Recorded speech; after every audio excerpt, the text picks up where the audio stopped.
Download aplikasi Tarbiyah Sunnah di handphone Anda. Tersedia di Google Play dan App Store.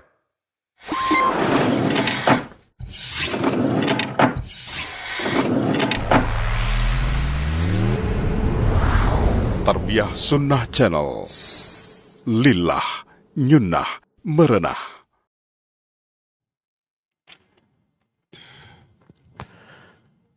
Bismillahirrahmanirrahim.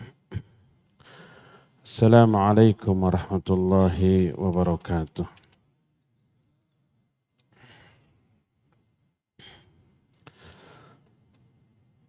Alhamdulillahilladzi arsala rasulahu bil huda wa dinil haqq liyudhhirahu 'ala ad-dini kullihi walau karihal musyrikun.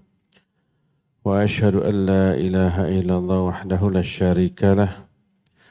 Wa asyhadu anna Muhammadan abduhu wa rasuluh sallallahu alaihi wa ala alihi wa ashabihi wa sallam tasliman mazida wa ba'd. Hadirin jamaah Masjid Darul Ihsan Cimahi yang Allah muliakan, para pendengar radio Tarbiyah Sunnah Bandung, para netizen dan para pemirsa Berapa TV, kita kembali berjumpa lanjutkan kajian bahasan kitab Syarah Al-Usul Ats-Tsalatsah. Kita sudah menerangkan tentang wajibnya taat kepada Allah dan Rasul-Nya.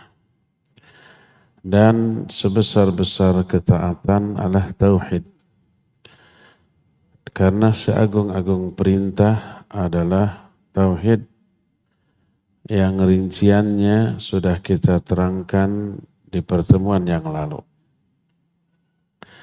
Sehingga berkata muallif, wa a'dhamu ma amarallahu bihi at-tauhid wa huwa ifradullahi bil ibadah.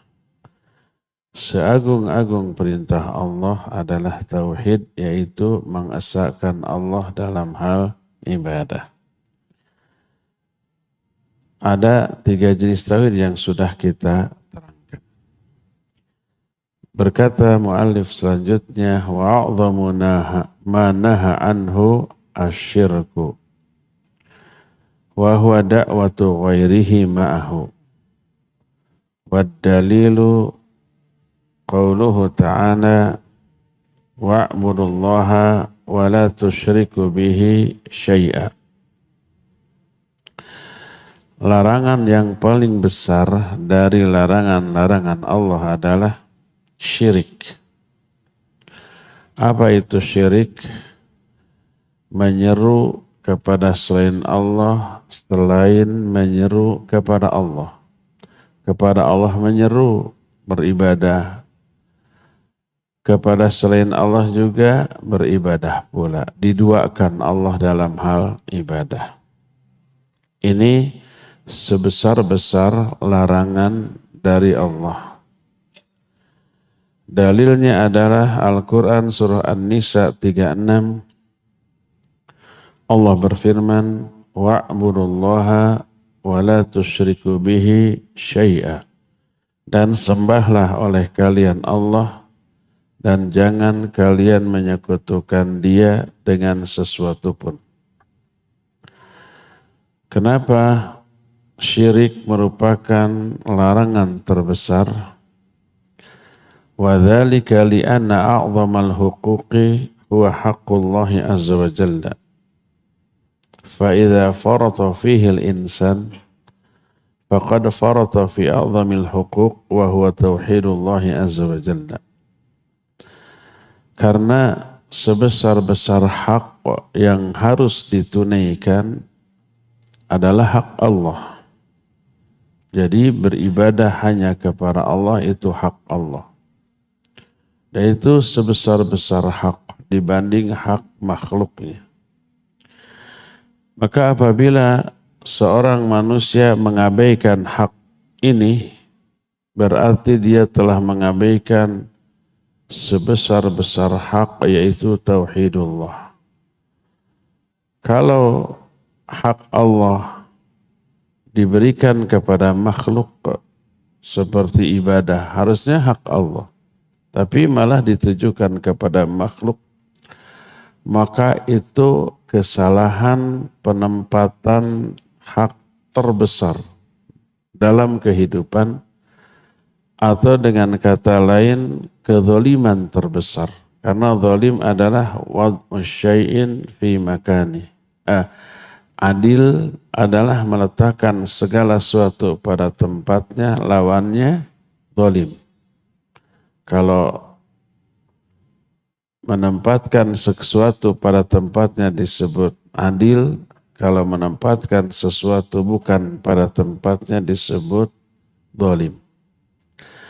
Maka syirik adalah sebesar-besar kezaliman. Allah berfirman, inna syirka la zulmun azim. Syirik itu kezaliman terbesar.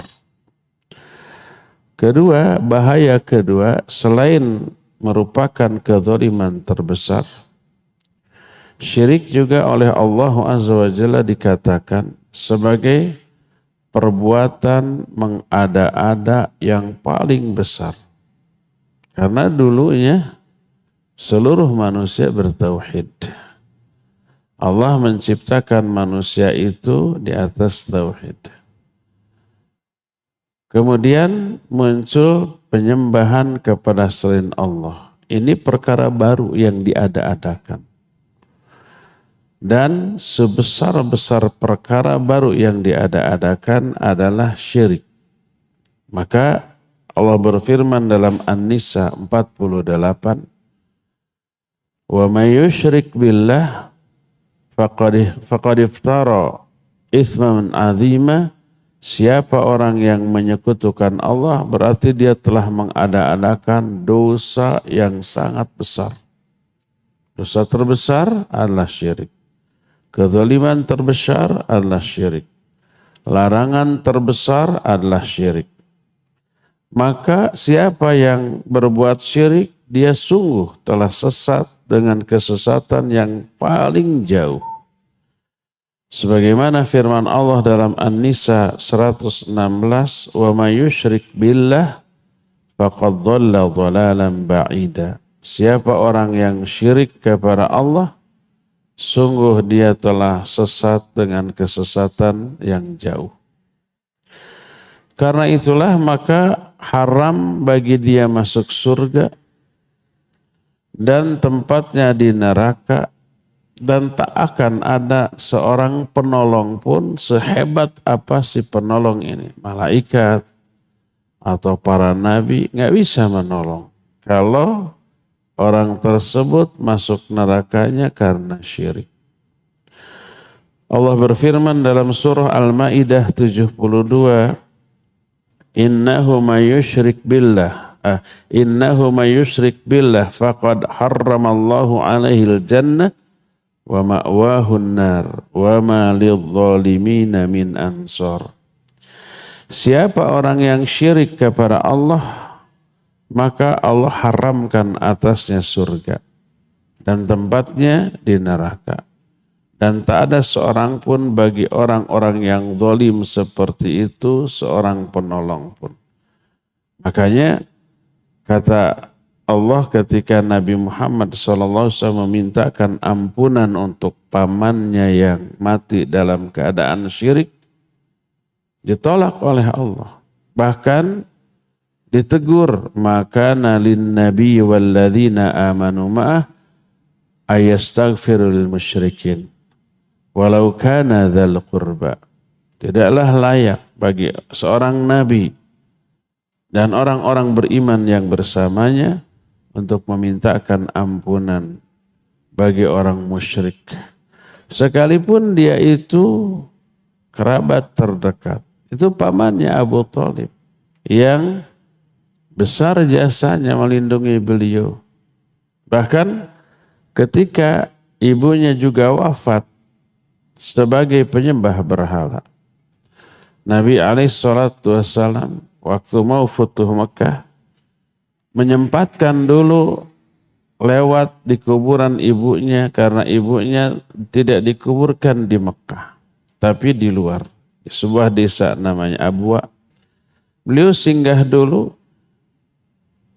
lalu berziarah ke kuburan ibunya.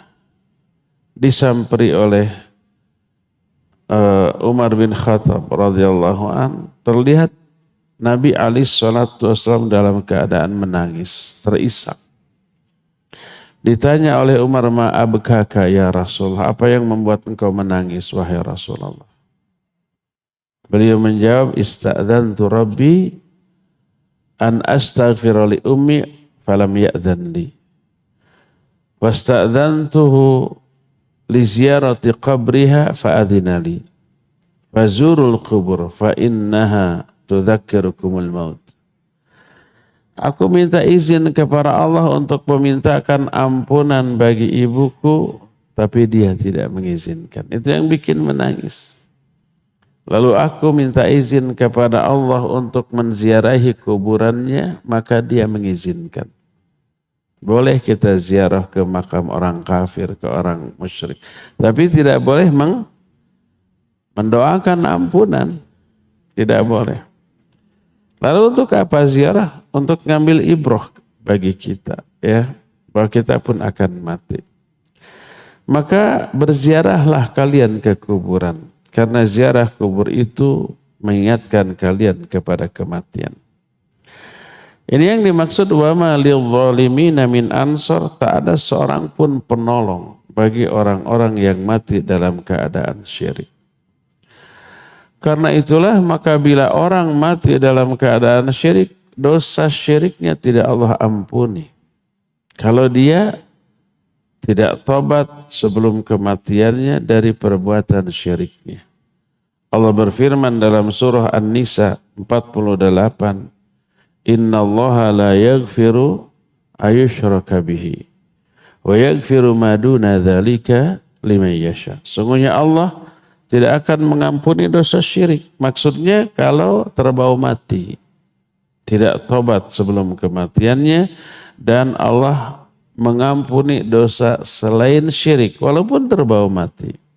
Tapi enggak bagi semua orang, liman yasha, bagi orang-orang yang Allah kehendaki. Jadi lihat betapa bahaya akibat buruk dari syirik. Disebut kezaliman terbesar, disebut dosa terbesar, disebut kesesatan yang nyata, disebut diharamkan surga atasnya dan dipastikan neraka kekal selama-lamanya di dalamnya, dan juga tidak akan diampuni dosa-dosanya kalau terbawa mati. Dan banyak lagi ayat-ayat lain yang menjelaskan bahaya dari syirik. Di antaranya kita sudah pernah membahas hadis dari Al-Barra bin Azib radhiyallahu anhuma ketika Nabi SAW menceritakan proses dicabutnya nyawa orang mukmin atau orang kafir. Ketika orang kafir dicabut, dibawa naik ke langit, menebar bau yang luar biasa. Setiap malaikat yang berpapasan selalu bertanya, ini ruh siapa yang busuk ini? Disebut ruh Fulan bin Fulan. Disebut dengan seburuk-buruk ucapan. Sampai ke langit tidak dibukakan pintu langit. Ini yang dimaksud dengan ayat wa may yusyrik billah. Allah menyatakan la tufattahu lahumul abwabas sama wala yarijul jannah hatta wala yadkhulunal jannah hatta yalijal jamalu fis samil khiyat. Kata Allah, tidak dibukakan bagi mereka pintu-pintu langit dan mereka tidak mungkin masuk surga sampai ada unta yang bisa masuk ke lubang jarum. Alias mustahil. Jangankan unta, cingir oge mau masuk. Mustahil. Semustahil itu mereka masuk surga. Pintu langit ditutup, tidak dibuka. Maknanya ketika ruhnya dibawa ke langit, minta dibukakan, tidak dibukakan. Kalau orang mukmin dibuka sampai ke langit ketujuh. Baru disuruh dikembalikan lagi ke jasadnya di alam kubur. Nah kalau orang musyrik Tidak dibukakan, lalu dilempar begitu saja si ruh tersebut, lalu dibawa oleh angin ke tempat yang jauh, disambar oleh burung-burung, sampai akhirnya masuk juga ke jasadnya di alam kubur. Allah menyatakan, wa may yusyrik billah faka'annama kharra minas sama. Siapa yang syirik kepada Allah, seolah-olah mereka itu dicampakkan jatuh dari langit. Disambar oleh burung, dibawa oleh angin-angin ke tempat yang jauh. Itu resiko dari perbuatan syirik. Selain ayat, hadis juga banyak yang menjelaskan bahaya dari perbuatan syirik. Di antaranya hadis sahih riwayat Imam Bukhari dan Imam Muslim. Rasul SAW bersabda, "A'dhamu dzambi an taj'ala lillahi niddan wa huwa khalaqak." Sebesar-besar dosa adalah engkau membuat tandingan bagi Allah dalam beribadah, padahal Allah lah yang menciptakan kamu. Jangankan Allah tuh ya, kita aja kalau kita berjasa kepada seseorang, tapi orang itu malah berkhidmat setia ke orang lain yang enggak punya jasa apa-apa ke dia. Ke kita cuek. Murka kita ya, apalagi Allah. Sebesar-besar dosa adalah kamu menjadikan tandingan bagi Allah dalam hal ibadah. Kepada Allah ibadah, kepada selain Allah juga ibadah. Padahal yang menciptakan kamu hanya Allah. Sesembahan selain Allah tidak punya andil apapun dalam kehidupan kamu. Inilah sebesar-besar dosa. Hadis ini sahih diriwayatkan oleh Imam Bukhari dan Imam Muslim dalam dua kitab sahihnya, dan ini dicantumkan dalam bab ya ayyuhar rasul balligh ma unzila ilaika min rabbik. Hai Rasul, sampaikan kepada oleh kamu apa yang diturunkan oleh Allah kepada kamu. Maksudnya disampaikan tauhid dan syirik. Tauhid wajib ditunaikan, syirik wajib dijauhi. Ini yang wajib disampaikan. Dalam hadis lain yang diterima dari Jabir radhiyallahu an, diriwayatkan oleh Imam Muslim dalam kitab Sahih Muslim. Berkata Nabi SAW, "Man laqiyallaha la yushriku bihi syai'a dakhalal jannah.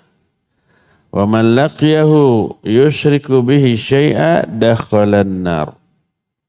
Siapa orang yang berjumpa dengan Allah dalam keadaan tidak menyekutukan Allah dengan sesuatu pun, maka dia masuk surga.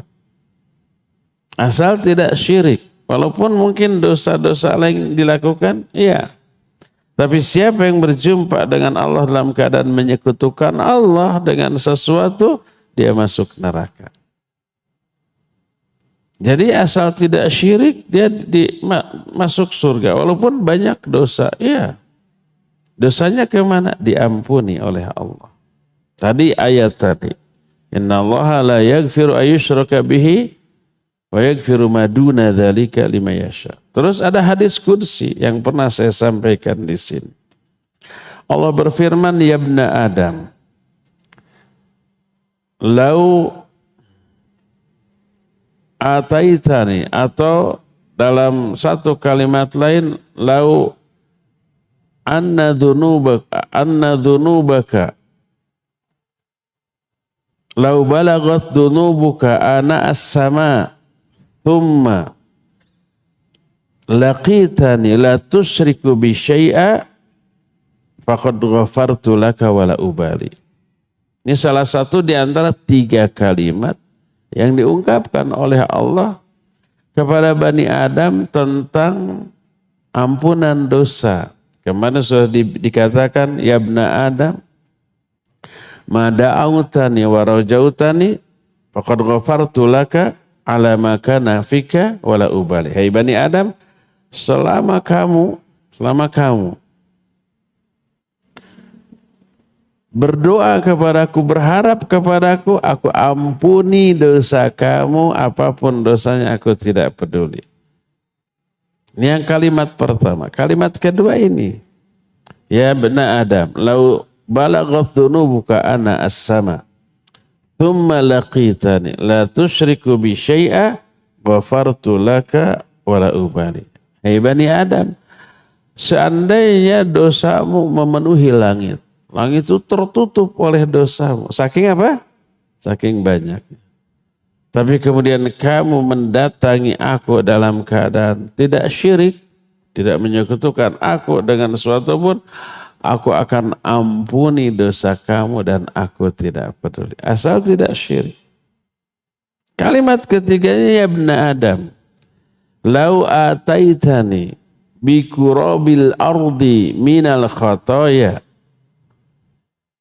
thumma ataitani la tusyrik bi syai'a, la ataituka bi kurabatil ardi maghfiratan. Hai Bani Adam, seandainya kamu mendatangi aku dengan membawa dosa sepenuh bumi, tadi sepenuh langit, sekarang sepenuh bumi.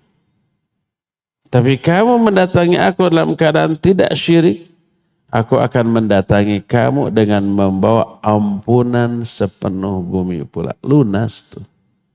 Dan ini hadis oleh para ulama dibahas dalam bab fadlu tauhid.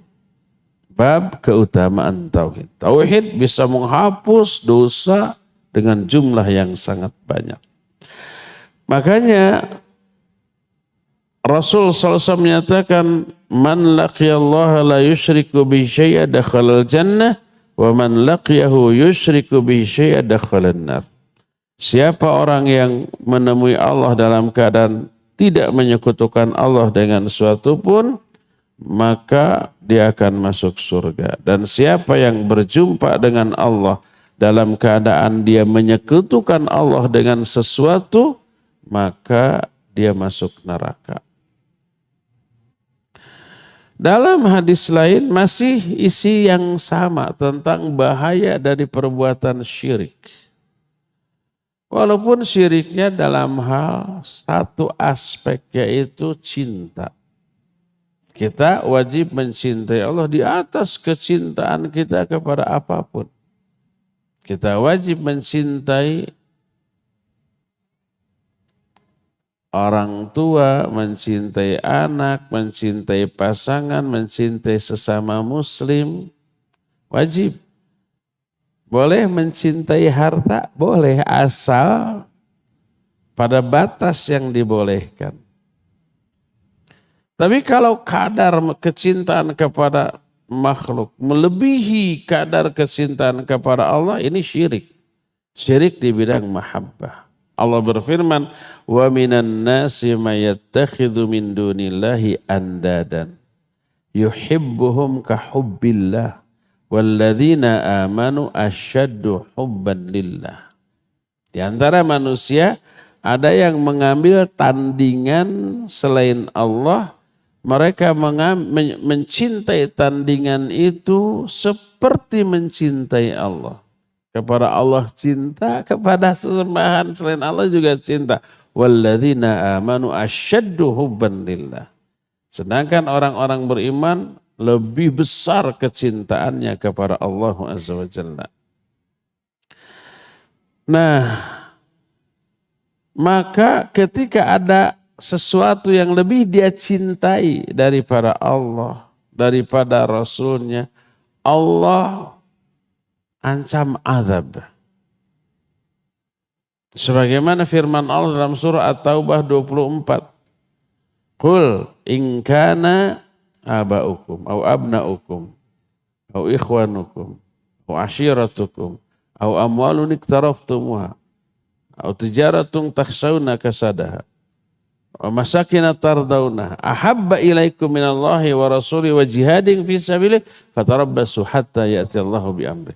Katakan oleh Muhammad, seandainya bapak-bapak kalian atau anak-anak kalian atau saudara-saudara kalian atau keluarga kalian atau harta-harta yang kalian usahakan atau perniagaan yang kalian khawatirkan kerugiannya, atau tempat-tempat tinggal yang kalian sukai. Kalau semua itu lebih kalian cintai daripada Allah, Rasulnya dan jihadnya, fatarabbasu. Tunggu hatta ya'tiyallahu bi amri, sampai Allah mendatangkan azabnya kepada kalian. Maka dalam rangka ini Nabi SAW bersabda, man mata wa huwa yad'u min dunillahi niddan dakhalan nar. Siapa orang yang mati dalam keadaan dia menyeru kepada selain Allah, kepada tandingan selain Allah, maka dia akan masuk neraka. Hadis ini sahih diriwayatkan oleh Imam Bukhari. Dan banyak lagi hadis lain. Jadi bahaya syirik, risiko besar dari syirik luar biasa. Dijelaskan berkali-kali oleh Allah dalam ayat, diterangkan berkali-kali oleh Nabi SAW dalam banyak hadis. Adapun muallif rahimahullah berdalil tentang sebesar-besar perintah Allah adalah ibadah dan sebesar-besar larangan adalah syirik. Berdalil dengan An-Nisa ayat 36, wa'budullaha wa la tusyriku bihi syai'a. Beribadahlah kalian hanya kepada Allah dan janganlah kalian menyekutukan Dia dengan sesuatu pun. Maka dalam ayat ini Allah merintahkan hambanya untuk ibadah dan melarang mereka dari syirik. Dan ini mengandung makna menetapkan ibadah hanya untuk Allah semata-mata. Maka siapa yang beribadah kepada selain Allah, maka atau orang yang tidak ibadah kepada selain Allah, dia kafir mustakbir. Mustakbir itu kafir karena sombong, gak mau ibadah, gak mau menghinakan diri. Dan siapa orang yang beribadah kepada Allah tapi juga beribadah kepada selain Allah, dia disebut kafir musyrik. Kalau orang yang tidak ibadah kepada Allah dan tidak ibadah kepada apapun, ateis, tidak beragama, tidak ibadah sama sekali, dia disebut kafir mustakbir. Tapi kalau ibadah kepada Allah tapi juga ibadah kepada selain Allah, disebut kafir musyrik. Wa man abadallaha wahdah fahuwa muslimun mukhlis. Siapa orang yang beribadah hanya kepada Allah dan tidak beribadah kepada yang lain, maka dialah seorang muslim yang mukhlis, yang ikhlas, yang murni peribadatannya hanya kepada Allah Subhanahu wa ta'ala. Inilah bahaya syirik. Besarnya risiko syirik yang diterangkan baik dalam ayat ataupun dalam hadis. Selanjutnya berkata muallif rahimahullah, wa syirku nau'an. Syirkun akbar wa syirkun asghar. Syirik ini ada dua jenis. Pertama syirik terbesar, kedua syirik kecil. Jangan tertipu dengan istilah kecil. Walaupun sebutannya syirik kecil, dosanya lebih besar daripada dosa maksiat. Apa beda syirik besar dan syirik kecil? Adapun syirik besar, asyirkul akbar huwa kullu syirkin atlaqahu syari'u wa kana mutadamminan li khurujil insan an dini. Adalah semua perbuatan syirik yang menyebabkan pelakunya ini keluar dari agama ini, murtad. Sudah bukan Islam lagi. Nanti ada rincian contoh-contohnya secara detail. Sebagian ada yang banyak dilakukan oleh masyarakat muslim kita.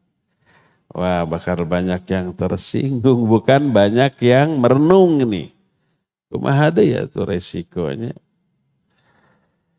Adapun syirik kecil, wa nau'tsani asyirkul asghar, huwa kullu amalin au qaulin au fi'lin atlaqa alaihi syar'u wasfa syirki walakinnahu la yakhruju anil millah. Syirik kecil ini setiap ucapan, amalan, perbuatan yang disebut syirik oleh syariat tapi tidak mengeluarkan pelakunya dari Islam. Kadang disebut syirik, kadang disebut kufur. Ada syirik besar, syirik kecil, kufur besar, kufur kecil. Seperti umpamanya riya, oleh Allah disebut syirik. Dalam salah satu hadis qudsi, Allah menyatakan, ana agna syurakai ani syirki. Faman amila amalan asyraka fihi ma'i ghairi taraktuhu wa syirkahu. Aku zat yang paling tidak membutuhkan sekutu. Siapa orang yang mengamalkan satu amalan, tapi dia menyekutukan aku dalam amalan itu dengan yang lainnya, taraktuhu wa syirkahu. Aku tinggalkan dia, aku tinggalkan perbuatan syiriknya. Disebut perbuatan syirik yang menduakan niat. Sebagian untuk meraih ridho Allah, sebagian untuk meraih ridho manusia. Allah menyatakan aku tinggalkan perbuatan syiriknya. Tapi ini syirik kecil. Pelakunya orang yang berbuat karena riya tidak murtad, tidak keluar dari Islam. Tapi sekalipun tidak keluar dari Islam, dosanya besar. Kadang kufur, ada kufur kecil iya, oleh Al-Quran disebut kufur, oleh hadis disebut kufur, tapi tidak keluar dari Islam. Contohnya umpamanya membunuh sesama muslim, perang dengan sesama muslim. Dalam salah satu hadis Nabi SAW menyatakan, sibabul muslim fisqun wa qitaluhu kufrun. Mencela sesama muslim fasik. Membunuhnya, memeranginya kafir. Hadis ini sahih. Dalam hadis lain riwayat Bukhari, la tarji'u ba'di kuffara yadribu ba'dukum riqaba ba'd. Jangan kalian kembali kepada kekafiran sepeninggalku, yaitu sebagian kalian membunuh sebagian yang lain. Jadi membunuh dalam hadis disebut kafir. Apakah keluar dari Islam? Tidak. Ini kafirnya kafir kecil. Kenapa? Banyak. Dalil Quran atau hadis yang menyatakan orang membunuh itu masih muslim, tapi muslim yang berdosa besar. Seperti ayat, wa in ta'ifatani minal mu'minina qatatalu fa aslihu bainahuma. Fa in baghat ihdahuma 'alal ukhra faqatilul lati tabghi hatta tafi'a ila amrillah. Kalau ada dua kelompok mukmin saling bunuh-bunuhan, walaupun saling bunuh perang, kalau perang yang dibunuh bukan satu dua loh, ya enggak? Massal itu. Bisa puluhan, ratusan, bahkan ribuan. Tapi walaupun berbunuh-bunuhan masih disebut dua kelompok mukmin. Wa in ta'ifatani minal mu'minin. Masih disebut kelompok mukmin. Bila ada dua kelompok mukmin saling berperang, faslihu bainahuma. Damaikan tuh di antara mereka. Fa in baghat ihdahuma 'alal ukhra, kalau yang satunya kekeh petekeh. Ngeyel surayel, ngotot surotot, kekeh saya mah pokoknya selesainya dengan perang ini mah. Faqatilul lati tabghi. Perangi itu yang kekeh kayak begitu disebut bughat. Al-Quran menyebut bughat. Fa im baghat ihdahuma 'alal ukhra. Bughat itu memberontak. Sudah mau didamaikan tetap memberontak. Perangi itu. Maka bughat sebutan bagi pemberontakan kepada kekuasaan yang sah. Memang harus diperangi menurut nas Al-Quran. Fa im baghat ihdahuma 'alal ukhra faqatilul lati tabghi hatta tafi'a ila amrillah, sampai mereka tunduk kembali kepada perintah Allah. Nah, jadi itu kufur kecil, itu tidak mengeluarkan pelakunya dari Islam, sekalipun demikian dosanya besar. Maka riya, syirik kecil, dosanya besar, lebih besar daripada dosa maksiat. Dan syirik kecil berupa penyimpangan tauhid bukan sekadar riya. Ada ujub, ada sum'ah, ada takabur, ada pergi ke dukun, percaya ke tukang ramal. Itu tidak mengeluarkan pelakunya dari Islam, tapi dia terjerumus ke dalam syirik kecil. Dosanya besar. Orang yang datang ke dukun dan percaya kepada omongan dukun, dia telah kufur kepada apa yang diturunkan kepada Nabi SAW. Ini kufur kecil, dosanya besar. Tapi siapa orang yang datang ke dukun dan tidak percaya kepada omongan dukun, sekedar iseng gitu ya, atau ngantar, maka sholatnya selama 40 hari 40 malam ditolak, tidak diterima oleh Allah. Jadi apapun motivasi pergi ke dukun berisiko loh. Datang sekedar iseng, coba-cobalah, nggak percaya saya mah gitu, baris seserian. Maka 40 hari 40 malam tidak diterima sholatnya. Kalau percaya dia kufur. Kecuali ada satu perbuatan datang ke dukun tapi bagus. Termasuk jihad. Apa? Datang untuk mendakwahi, menasihati kun gitu. Berhentilah jadi bibit rurujit indung rurusuh gitu. Jadi penyebab orang berbuat terjerumus dalam perbuatan syirik, rusak tauhid, berhenti, dosanya gede loh gitu ya. Ini jihad. Tapi harus siapkan jurus. Dan dukun oh hatur nuhun abdi taubat akhirnya gitu, untuk siah kuing kan gitu ya. Nyambut keris. Harus siap jurus. Jadi syirik ada dua, syirik besar dan syirik kecil. Syirik besar menyebabkan pelakunya keluar dari Islam seperti menyembah kepada selain Allah. Meyakini adanya pencipta lain, pengatur alam jagat lain selain Allah Subhanahu wa ta'ala. Itu syirik besar. Keluar murtad dari Islam. Nah syirik kecil contohnya tadi riya, sum'ah, ujub, takabur, termasuk percaya kepada ramalan, termasuk percaya kepada dukun dan seterusnya. Termasuk sihir, apakah syirik besar atau kecil tergantung. Imam Syafi'i rahimahullah ketika ditanya tentang hukum sihir, apakah pelakunya itu kufur atau tidak, beliau menyatakan, arini sihrak, perlihatkan dulu kepadaku sihirmu. Kalau pada praktek sihirnya ada ritual syirik, kufur, keluar dari Islam, iya, murtad, iya. Tapi kalau praktek sihirnya itu tidak mengandung unsur syirik atau unsur kufur, hanya berupa trik. Nah sihir-sihirnya rata-rata trik, tipuan, pakai peralatan seperti sulap begitu, maka itu tidak kufur, tidak syirik, tapi dosa besar karena nipu orang.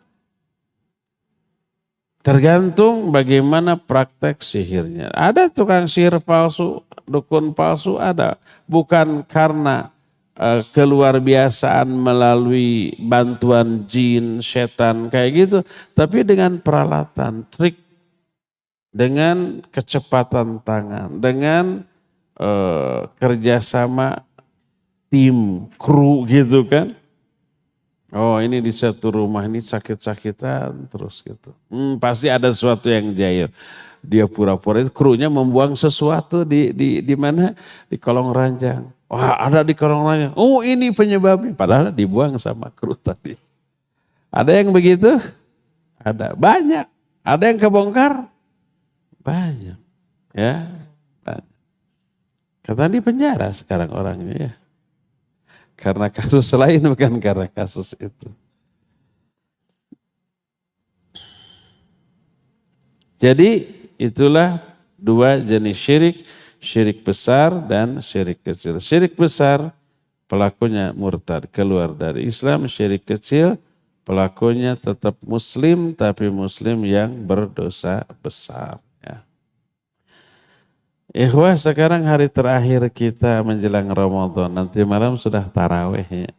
Besok kita saum, pasti besok saum ya. Nggak mungkin besok masih Sya'ban. Karena sekarang sudah tanggal 30. Syaban. Nggak ada 31. Nggak ada. Besoknya pasti Ramadan. Nggak perlu ru'yah lagi. Karena itulah maka saya tidak bisa sholat maghrib di sini, harus di rumah. Nanti taraweh pertama saya ada di masjid rumah saya. Jadi untuk sore ini cukup sampai di sini saja. Dan kita masih punya sisa waktu untuk bertanya jawab. Apabila ada pertanyaan dipersilakan. Wa sallallahu ala nabiyina Muhammadin wa ala alihi wa ashabihi wassalam.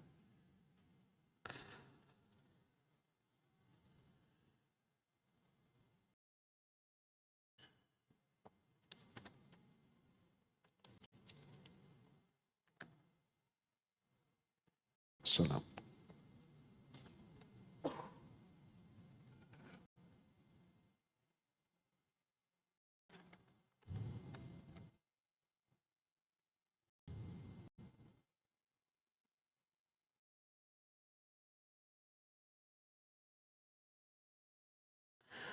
Pertanyaan pertama.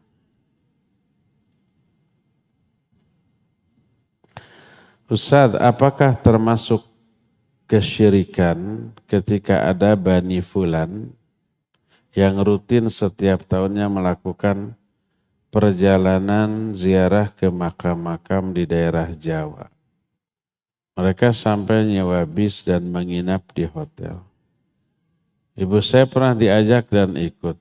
Ketika saya tanya ngapain aja di makam, jawabnya berdoa bersama, katanya. Mereka juga mendatangi pesantren-pesantren di sekitaran yang mereka lalui. Ya, pertama, ziarah kubur diperintahkan, dianjurkan. Maka melakukan ziarah kubur adalah ibadah. Itu pertama. Ini masih secara umum dulu, tidak menanggapi kasus ini. Kedua, walaupun ziarah kubur itu disyariatkan, tapi tidak boleh berpayah-payah, berlelah-lelah untuk berziarah kubur sampai ke tempat yang jauh, sampai nginep, sampai jutaan. Perjalanan jauh. Berdasarkan larangan dari Rasul SAW, la tushaddur rihal illa ilal masajidi thalathah. Tidak boleh kalian berpayah-payah mengadakan perjalanan untuk ziarah kecuali ketiga masjid. Masjidil Haram di Mekah, Masjid Nabawi di Madinah, dan Masjidil Aqsa di Palestina. Ketiga tempat ini boleh, malah dianjurkan. Karena keutamaannya di Masjidil Haram 100.000 kali lipat sholat di dalamnya. Di Masjid Nabawi 1.000 kali lipat. Di Masjid Aqsa 250 kali lipat. Ini dalil yang sahih. Kata Nabi SAW, sholat di masjidku ini 4 kali lebih utama daripada di Masjid Aqsa. Kalau 4 kali berarti, kalau di Masjid Nabawi 1.000 kali berarti di Aqsa bagi 4 ya tuh. 4, jadi 250 kali.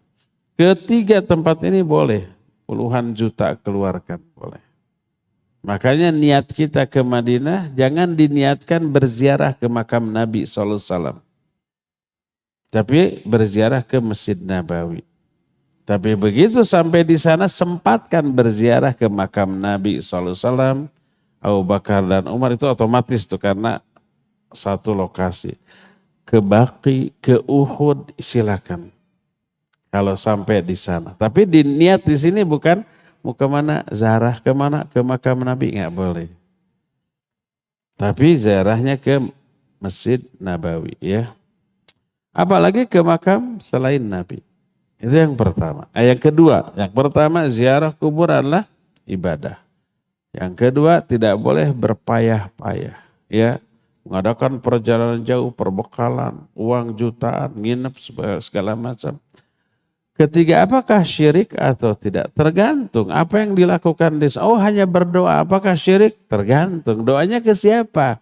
Kalau mintanya kepada Allah, maka tidak syirik.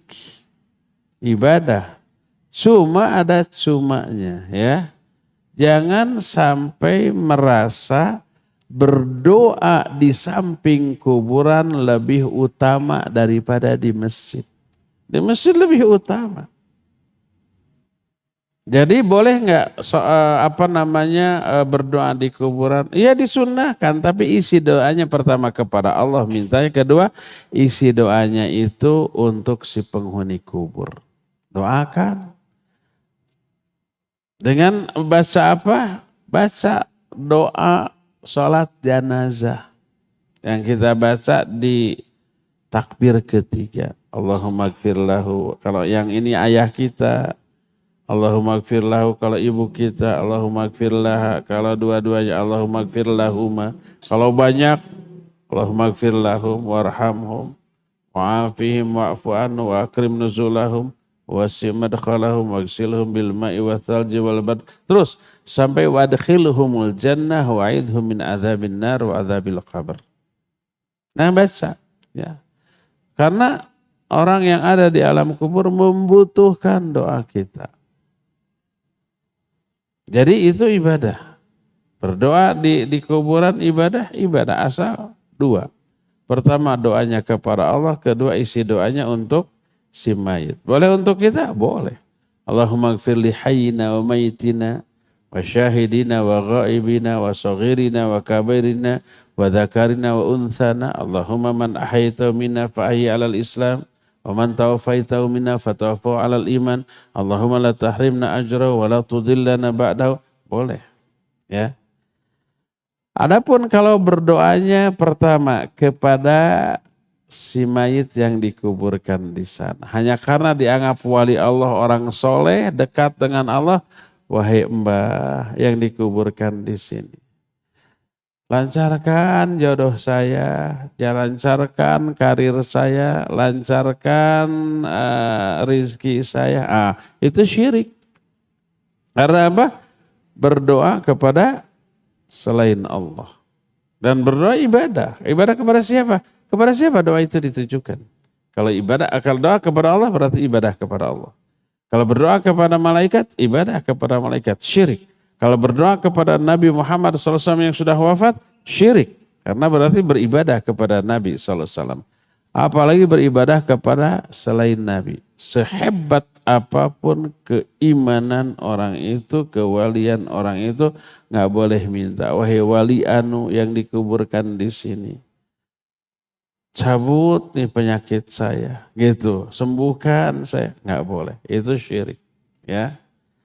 Jadi berdoanya masih umum, tapi kepada siapa dia berdoa dan apa isinya, itu yang menentukan ibadah atau tidaknya doa tersebut.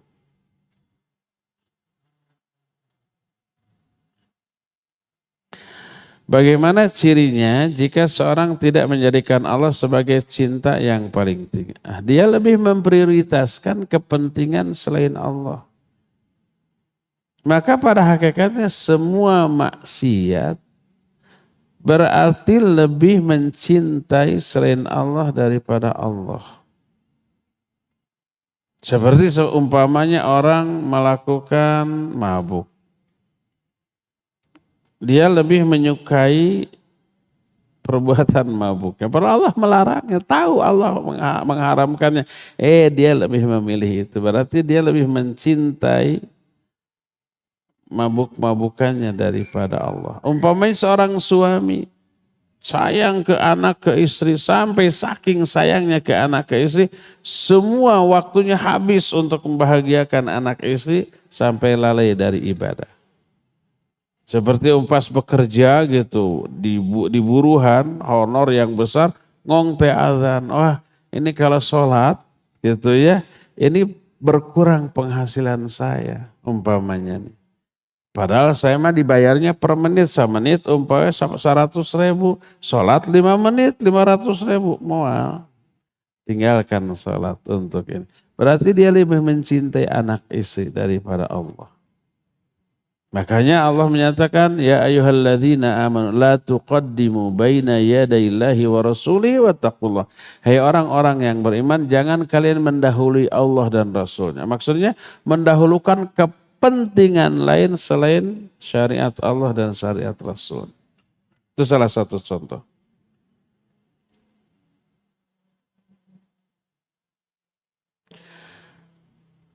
Apakah sholat sunnah rawatib sebelum maghrib dan isya itu ada? Kalau rawatibnya tidak ada tapi dibolehkan. Kata Rasul SAW, ma baina adhanaini sholatun. Antara dua adhan selalu ada sholat sunnah, sholat mutlak. Jadi boleh kita sholat pas adhan, maghrib, menjelang qomat kita sholat 2 rakaat. Sebelum maghrib, sebelum isya, sebelum zuhur, sebelum asar, apalagi kalau sebelum subuh ya. Karena sabda Nabi, ma baina adhanaini sholatun. Ini sholat mutlak, bukan sholat rawatib masuknya. Ada pahala? Jelas ada lah ya.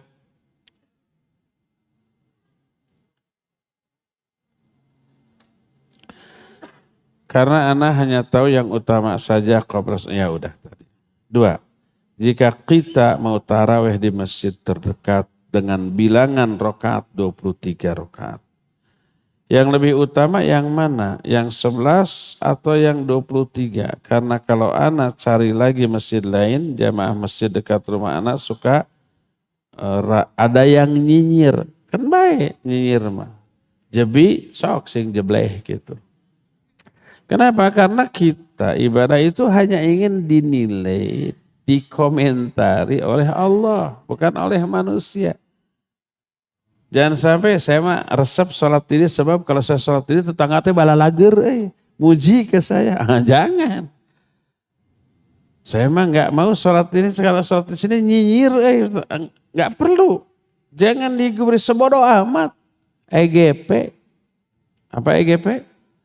Emang gue pikirin, sholat saya bukan untukmu loh. Untuk Allah, mau nyinyir mah enggak, sing jebleh. Mau biasa-biasa saja, alhamdulillah. Mau muji, saborote. Ya, karena apa? Karena kita untuk Allah. Kata Ali bin Abi Thalib radhiyallahu anhu, ya, tarkul amali li ajlin nas, tarkul amali linnas riya, wal amalu li ajlin nas syirkun. Meninggalkan sebuah amalan karena manusia itu riya. Beramal karena manusia itu syirik. Syirik kecil. Sedangkan ikhlas adalah asa ayyu afianallahu minhuma. Semoga Allah menyelamatkan kita dari kedua-duanya. Maknanya mau beramal mau tidak bukan karena manusia tapi karena Allah gitu saja ya. Mau dinyinyirin mangga, mau dipuji sebodoh amat, nggak ngaruh bagi kita ya.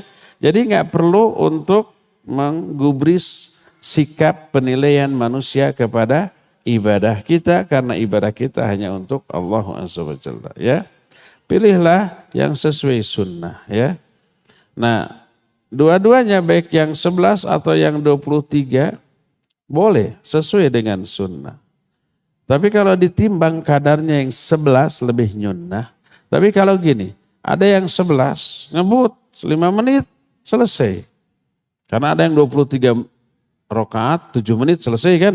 Kalau 11 mungkin 4 menit selesai gitu. Tapi ini yang 23, Masya Allah, bacaannya bagus ya. Nyunnah gitu. Nah, ini saja sudah. Dulu di Mekah dan di Madinah, maksudnya di Masjid Haram dan Masjid Nabawi 23 rakaat dulu sebelum pandemi. Hanya di 2 itu. Tapi masjid-masjid lainnya di Mekah dan di Madinah, walaupun di Masjidil Haram, Masjid Nabawi 23, di masjid lainnya 11 tetap. Kata siapa? Ya kayak kata mereka orang Mekah, ya saya sendiri pernah sholat taraweh di Mekah tapi bukan di Masjidil Haram.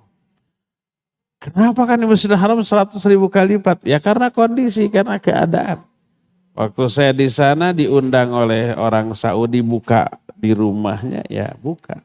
Dan bukanya jangan dibayangkan di sini ya. Bukanya itu jam berapa makannya? Jam 1 malam. Jadi taraweh lah ya kukurubukan. Tarawih nama di masjid terdekat namanya Masjid Imam Az-Zahabi ya. Ternyata 11 rakaat. Tidak 20. Saya sudah siap 23 sehingga di Masjidil Haram. Ternyata 11 gitu ya. Terus pernah juga saya sholat di masjid Syekh bin Baz rahimahullah ya. 11 juga. Terus di Jeddah pernah juga di masjid sholat taraweh di sana sama 11 rakaat juga, bukan 23. Jadi yang 23 hanya Masjidil Haram dan Masjid Nabawi. Sekarang ya setelah pandemi dikurangi jadi 13 rakaat. Masjidil Haram 13, di Masjid Nabawi juga 13 ya. Terakhir.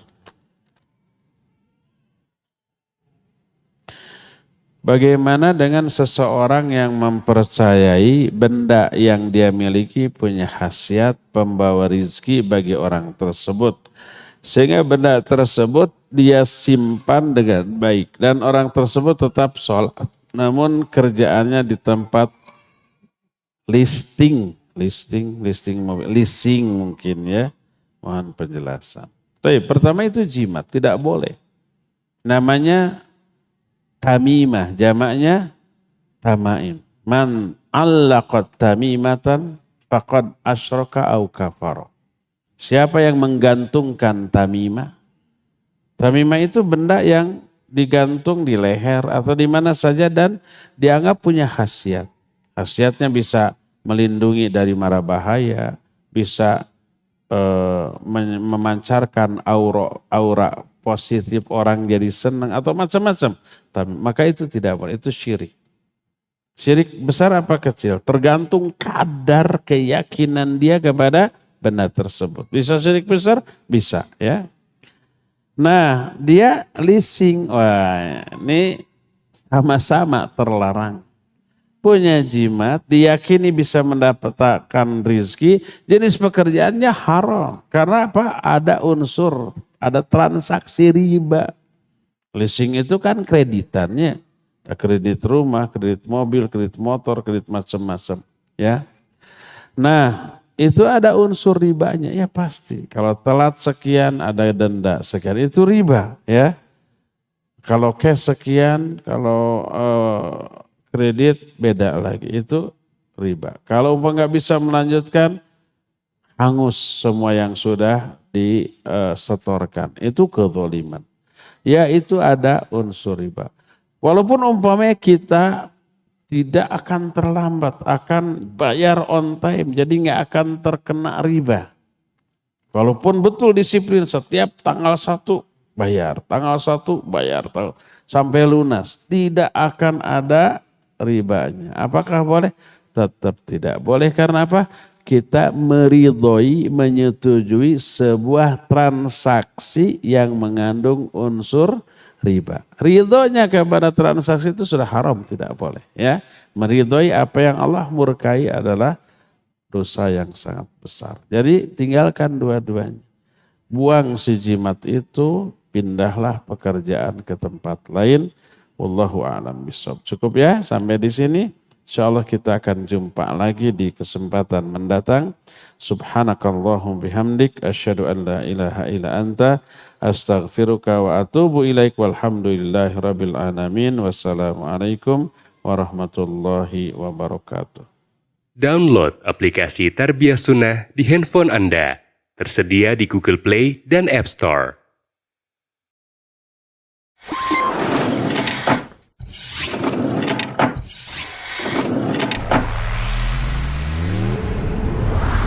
Tarbiyah Sunnah Channel.